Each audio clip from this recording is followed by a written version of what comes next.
Hello. This is not warm, but it's not cold. Okay. So I don't know if it's any better than what you got. So obviously you're cold, I assume? Yeah. Okay. Can you come up here and talk to me just for a minute? Then I can get you like a blanket or something if you're really cold. My name is Detective LeBaron. My first name is Matt. So I understand when you talked to Officer Henderson, he read you your Miranda rights. Do you remember that? Yeah. Okay. Do you understand your Miranda rights? Do you have any questions about that? I have the right to remain silent, right? Right. Anything I say can't be used against me in a court of law. Yes, sir. So I wanted to ask you a couple questions. Do you want to talk to me, or are you willing to talk to me?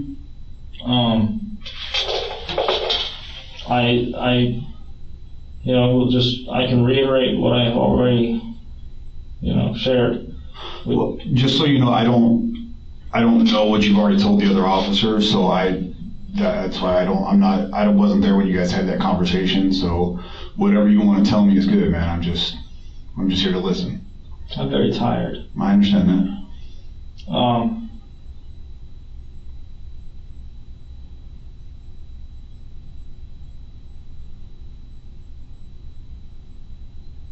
I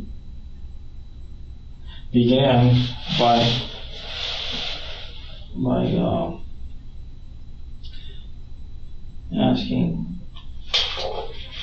asking rather than inquiring. I was going to say inquired, but sometimes it's better to keep things simple.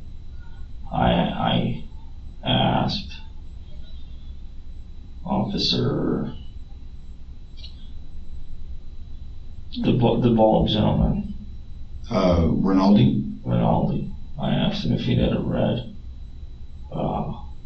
The 7 Habits of Highly Effective People by Stephen Covey. Actually, first I asked him if he'd ever seen any rappers in the National Geographic magazine. He said, no. I said, me neither.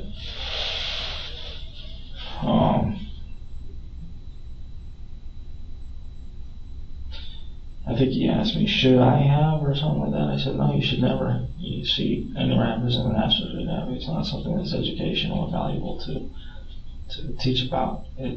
Poetry is very, very essential to understand and teach and study. The rap scene and community and demographic is a culture that has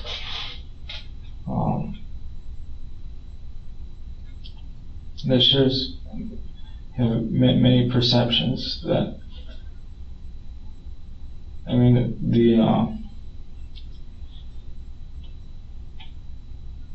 the community doesn't always teach us to be kind to one another and to respect one another and ourselves and women and to be grateful and to value things and so anyways, it has effects on our community, and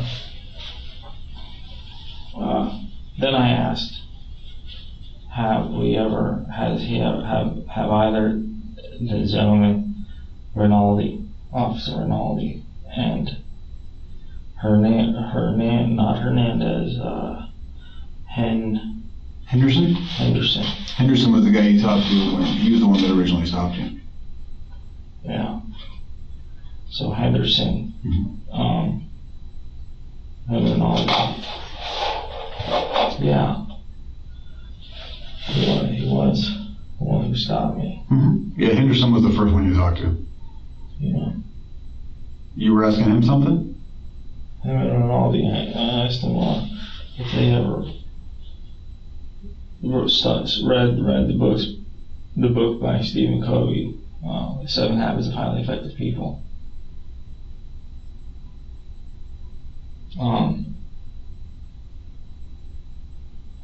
He said he had not.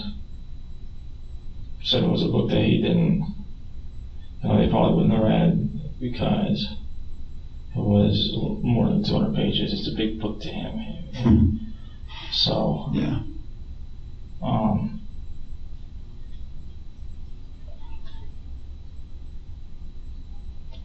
I off the top of my head, again, I'm very tired. I can only recall about 3 of the 7 habits. One of them is to be proactive. Okay. Have you read the book? Yes. Okay. I've heard of it, but I've never read it. It taught me a lot. I mean, it is important to be proactive versus reactive. I mean, obviously, proactive is versus reactive, but so I just feel like I took a proactive approach to resolving, societal disease condition. Now, could I have communicated more effectively with other decision makers in the area? Yes, but I feel like I did, communicate somewhat. I feel like it was a decision that was agreed upon in many aspects. I just don't. I did what I thought I should have done, and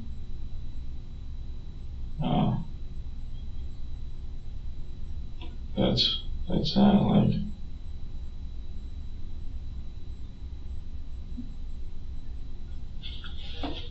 you're being proactive for a problem? Yeah. Okay.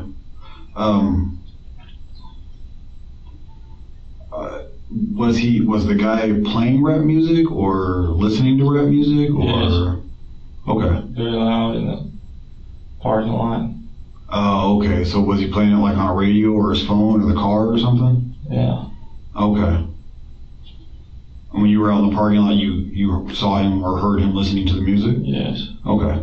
Like I said, I don't know. That's why I was asking. Okay. Did he say anything to you?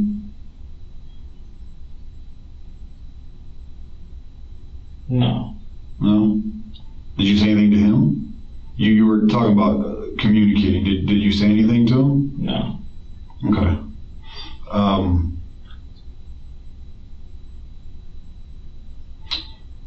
What kind of rap music was he listening to? Do you remember? All I remember is something about "you don't want no problems with me" or something like that.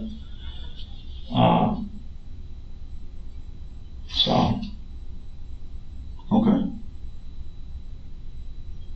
So you wanted to be proactive to what? To keep the community from hearing that type of a message. And obviously it wouldn't have been very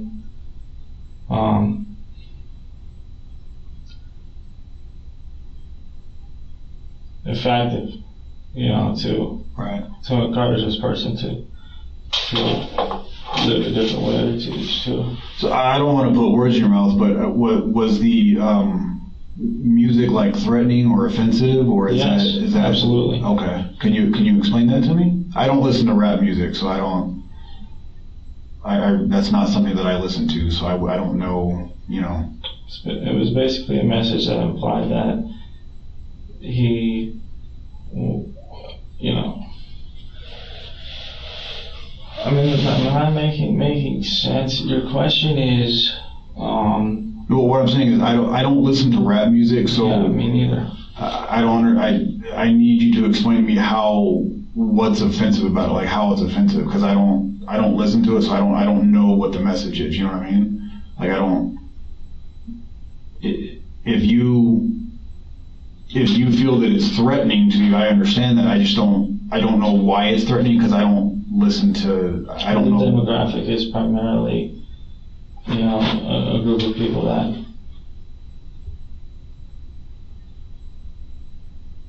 generally,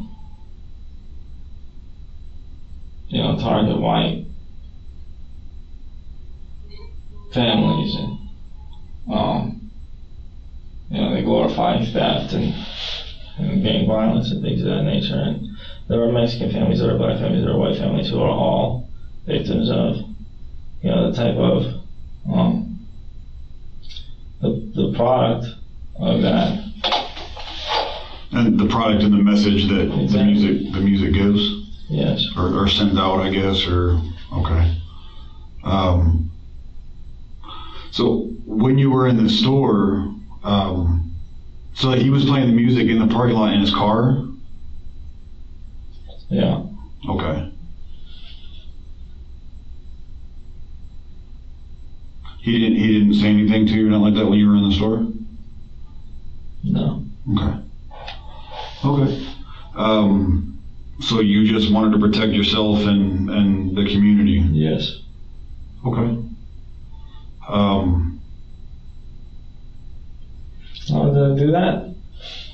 Well, that depends, on if other people in the community are ready to make a decision that's similar, and if other people were prepared or not.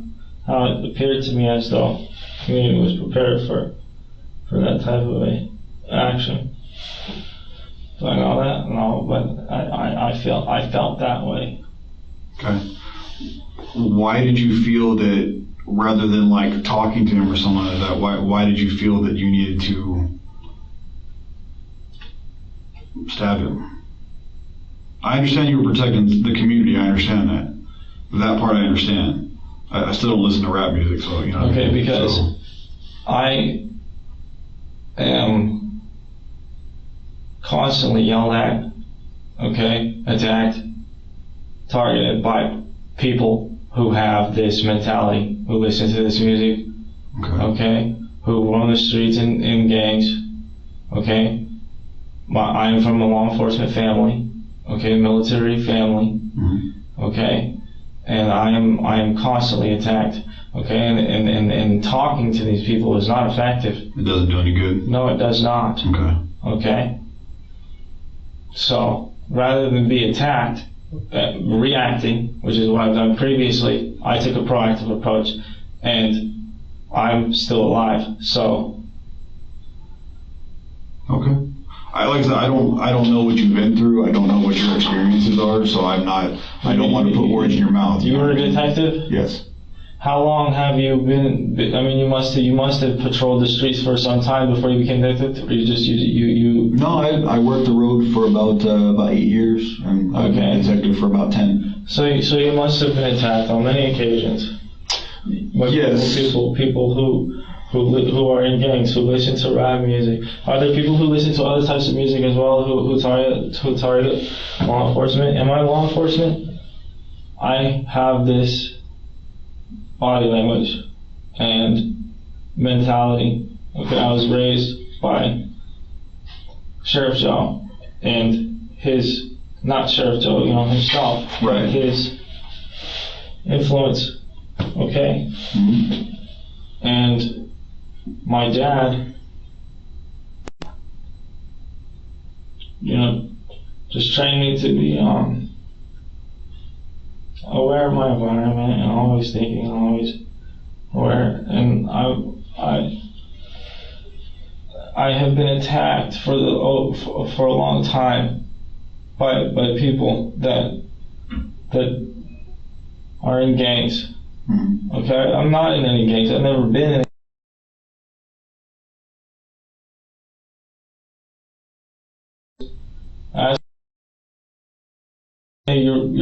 It's very common for you to be manipulated, easily manipulated.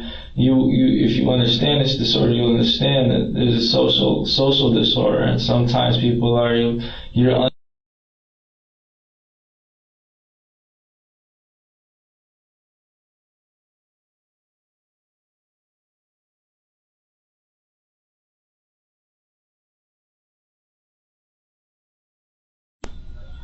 There are people who I've met, who I, have trusted, and it may have appeared as though I was their friends or something like that, but it was really just I was being misled, or I needed money, and so I, engaged in some kind of business transaction, you know, and again, where other people may have understood that, you know, danger was imminent or that this person was not, you know, a good person, I did not.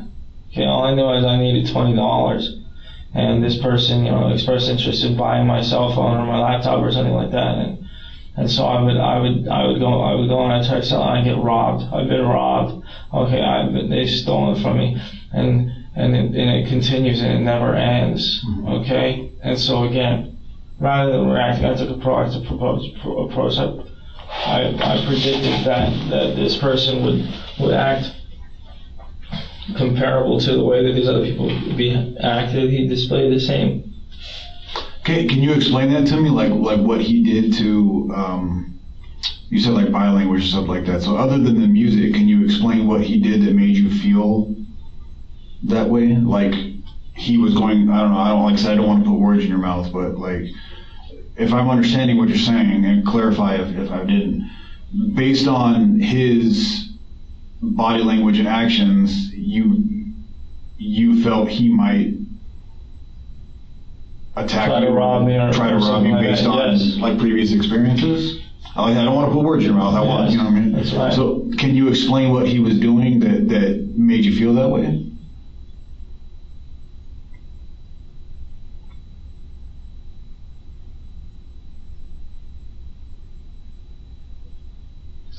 It was his choice of music. Okay. Okay. It was that you don't want no problems with me. Okay. I felt like that was his way of expressing himself, and it didn't make me feel safe around him. Okay. Where was he at when you entered the store? When you because I guess you guys went into the store. The guy was gonna buy you. It's my understanding that you were helping him fix the light outside, yes. And then he was going to buy you a soda or something for helping him out. Do I have that right? The guy you were helping fix the light. I don't know what his name is. What is your intentions? Okay, here. I'm just trying to understand what happened. I'm a little confused as to what happened, because there was no. It's my understanding that there was no argument. There was no problem with you and the guy. So I'm just trying to understand why. I'm trying to understand, Michael. I'm trying to understand what he did to make you feel threatened that caused you to be proactive and stab him. I'm just trying to understand that. I don't understand what you don't understand. Okay, I mean, I've been very clear. You have. And there's nothing else, that's it? You just... Yes. So from my understanding, he was listening to rap music, and based on previous experiences, you felt he was the type of person that was a threat to you in society.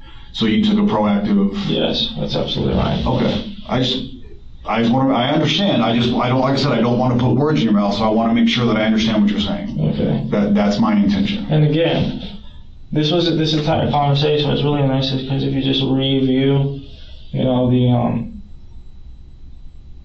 well, I guess we didn't get as in depth in this video of, you know, previous to this experience that we're having here. Right.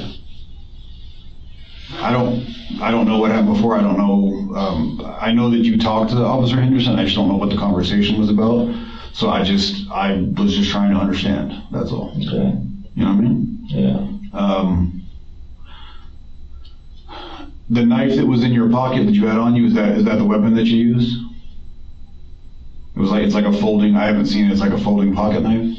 Again, I don't know your intentions. So, I mean, I guess I've already really said, you know, everything that you would need to know to, you know, to harm me. I just want to understand your side of the story. That's what I'm trying to understand. I've provided you with that data, and I mean, there's probably all the data that you need to know that already. You just want to know now versus later. Well, yeah, I want to talk to you now because it just happened, so your memory's good. Yeah. You know Well, it's not, because I'm very tired. Okay. Okay.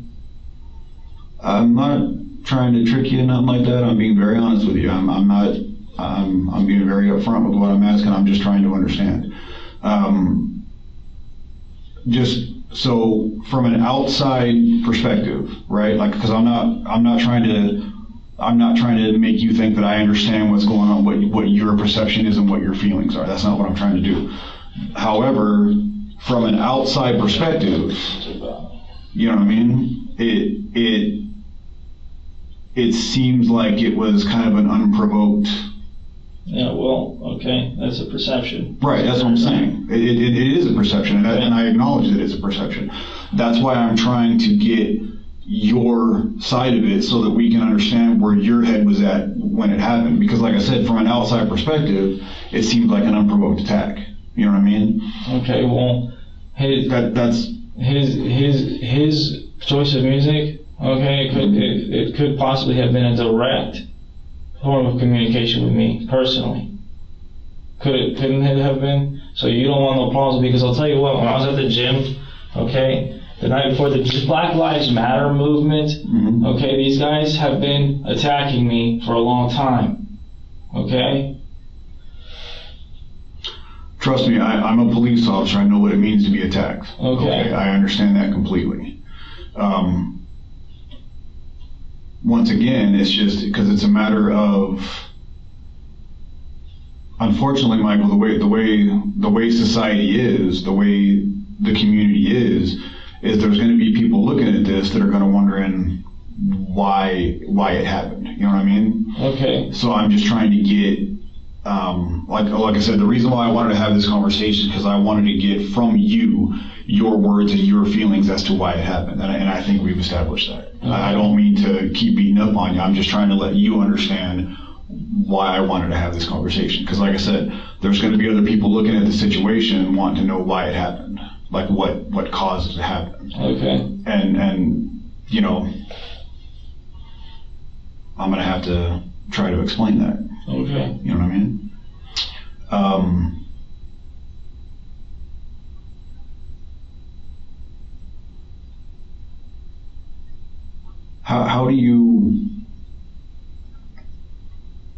How do you feel about, I mean, basically stabbing the guy? I mean, is it? I feel like there are over like 7 billion people on Earth, okay? And in Earth we have good people who have sound moral values, okay? Mm-hmm. And quite a lot of the people who do not live in America, okay? And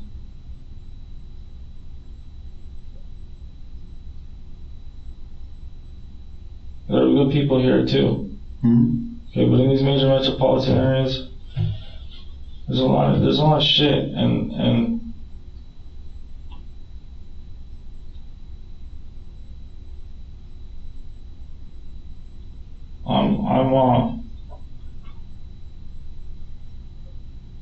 I'm one of the very few white people, you know, in the area, and I'm attacked often simply because I'm white by Native American people, okay, by Mexican gangs, by black gangs, mm-hmm. and he was listening to music that was like these gangs, right. Okay, mm-hmm. And it made me feel unsafe. Okay.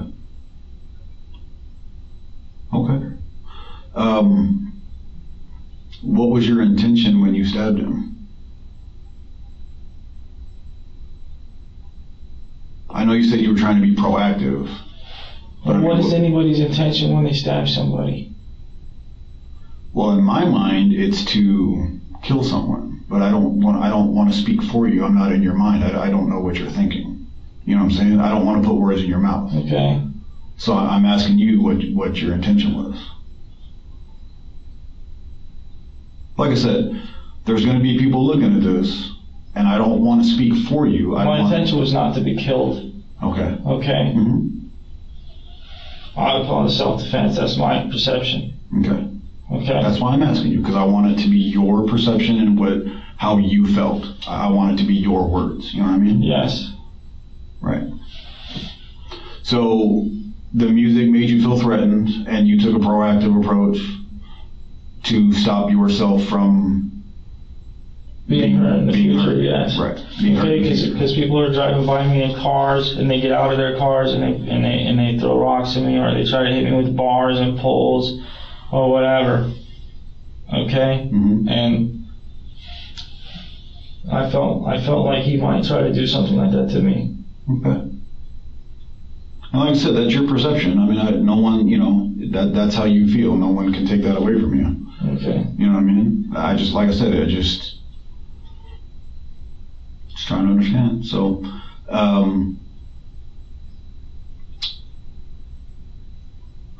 he had a couple of injuries on him. He had a wound back here and then his neck. Yeah. Did you do both of those?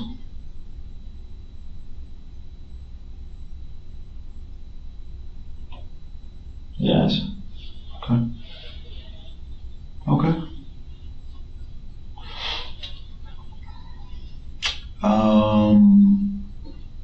We're gonna do. We're writing a search warrant right now because I'm gonna take your clothes. I'll give you some other stuff to wear, but we're gonna take your clothes and impound them as evidence. Okay. Okay. Michael, so you're aware, he is deceased. He did die. Okay. Okay. And I don't want, like I said, I don't want to speak for you, but I assume that's what your intention was. So my intention was not to die. Right, you're right. I apologize. That's what like I said, I want it to be your words. So, but he did pass away. Okay. Okay. So we're gonna, like I said, we're gonna get a search warrant to get your clothes and some stuff like that. So you're gonna have to kind of hang out for a little bit until we get that done. I don't know where they're at on that. So I'm going to see where he's at on that, just kind of hang out in here. Do you have any questions? No. Okay. I mean, I may, but again, I'm exhausted. I understand that. So I'm going to go check on the warrant. I'll be back. If you have any questions, you don't have to ask me right now. You don't have to think about it right now, but just kind of hang tight in here, and I'm going to see where they're at on the search warrant, and then I can come back in a few minutes, and if you should happen to have a question, you can ask me then. Okay. Okay? If you need to go to the restroom or anything like that, just knock on the door and somebody will come get you. All right. Okay? I know you're tired, so if you want to sit down or lay down or whatever it is. Are you warmer now? I am warmer now, yeah. Okay. If you need anything else, just knock on the door and we'll come get you. All right. Okay? And if you happen to have any questions, I'll be back in a few minutes and I'll make sure if you have any questions or anything. Okay? All right. All right.